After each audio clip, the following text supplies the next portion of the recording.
Hello, welcome to How to Play Crazy Gems, a Crazy Eights variant using the Gem deck, which is what you will need in addition to a writing instrument and a piece of paper to record scores. This game will host 3 or 4 players, but if you have 5 to 8, you can also play but use 2 decks. So might as well buy 2 Gem decks because you have a lot of friends and you're going to want to play this game. Now obviously you can play this with a traditional deck, which you'll figure out very quickly. The object, of course, is to shed all your cards. First person to do that wins the round. Now in Crazy Gems, you must either match the rank of the card played previously or the traditional suit of that card.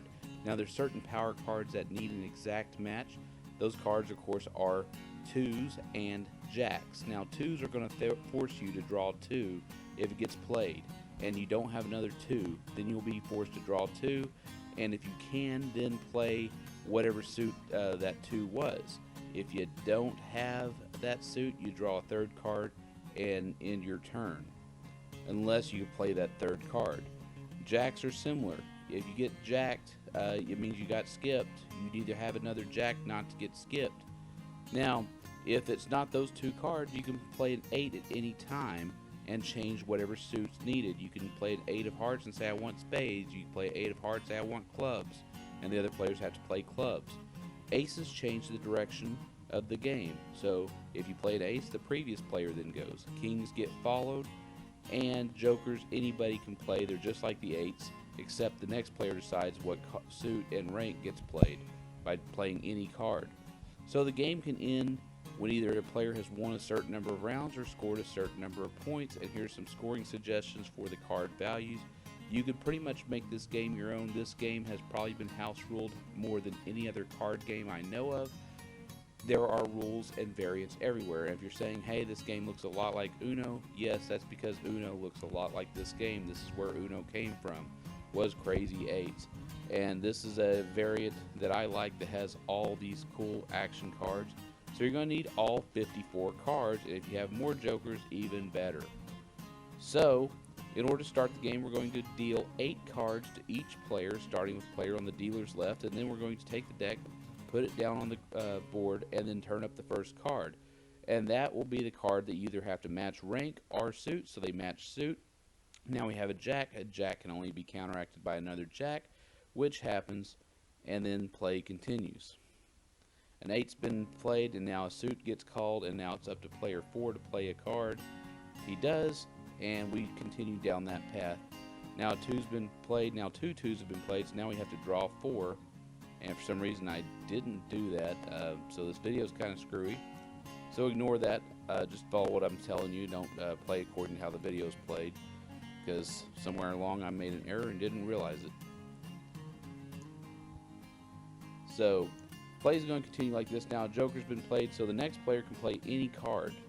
And so they play Queen Diamond, so now the suit's Diamond. Yep, there's a joker. Now if you draw a card in your turn, you notice that drawn card can be played immediately.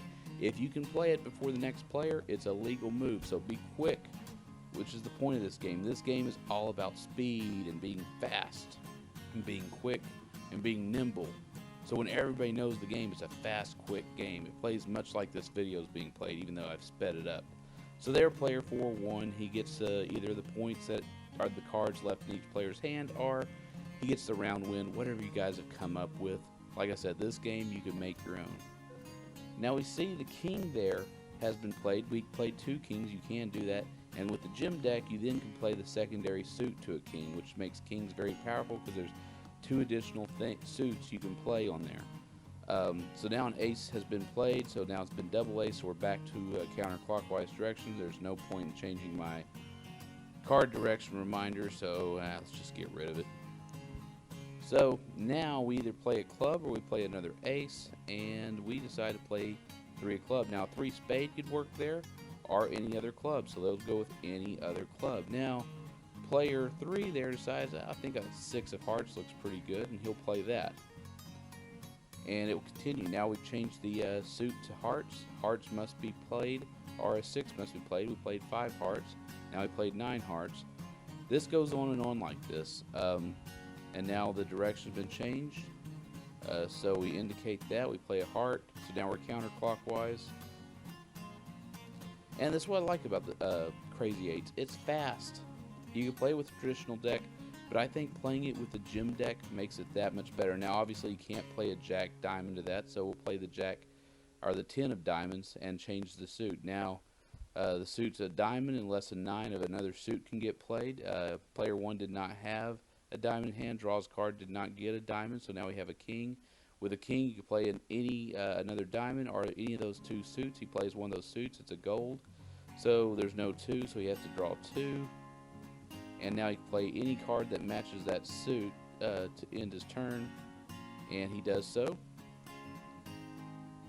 So if you, in the event you don't have the card needed, you can draw the 3rd card, and if that doesn't have an immediate card, then you basically have accumulated an extra card and you're out of luck. And usually players will play their highest ranking card of that suit, especially when the game is being played for points, not round wins. I think it might change the overall character of the game to play by the number of rounds won.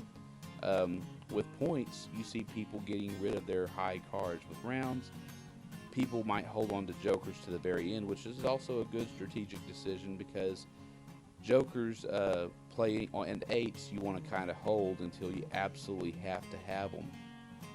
So everybody has 8s and jokers in their hands this game. They also carry 2s. You don't want to play 2s early. You want to kind of use them for defense. But like I said, this is a game where you can house rule it up. You can change the 4 different types of power cards. You could do all kinds of stuff with it, and you will find various rules all over the internet. So now the suit's been called with that 8, and now we have a joker played, so now the suit's going to change to whatever player 2 wants. Player 2 decides to have a draw 2, so player 1 has to draw 2. He doesn't have a 2 in hand. Does he have a heart? No, he doesn't, so he draws a 3rd card and immediately plays a joker that he pulled.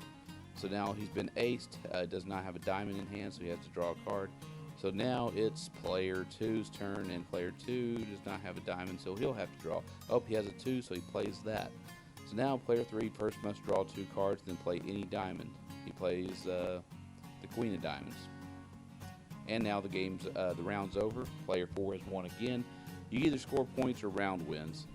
Now I think this situation here, let's say we have a draw deck, and over time the draw deck gets depleted. What you do, you take the first card of the discard pile off and then turn the thing over, and you continue play. That's what you do in that situation, just in case anybody gets confused on what to do. That's how you handle it. And once again, player 4 wins. Now here's an example made with 2s. Let's say we get 1 2 played, then another 2, then another 2, and then the final 2. Well, guess what? Now player 4 has the unfortunate luck of having to draw 8 cards. So keep that in mind with 2s. That's why you want to fan them out like they did there. That way you can see exactly how many cards you need to draw. Here's an example using kings. So player plays kings and he follows up with a traditional suit. He wins. Here's another example. Player has all 4 kings.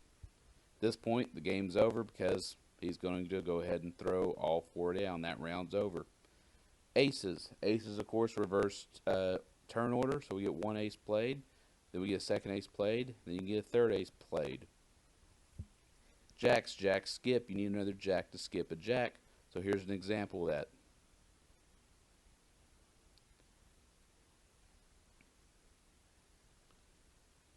Now I kind of did that wrong. Player 4 should not have drawn a card. I made some errors in making this video, but hopefully my explanation will be enough to mitigate any damage caused. And then player 3 wins. Kings, again, another example. This example, I think I was showing that you can play another alternate gem at the end.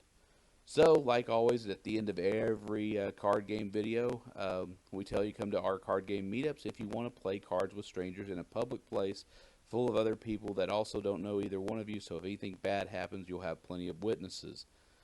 But we know that probably won't happen because most people in this earth are good. And like always, enjoy your card games and keep your card deck by your side.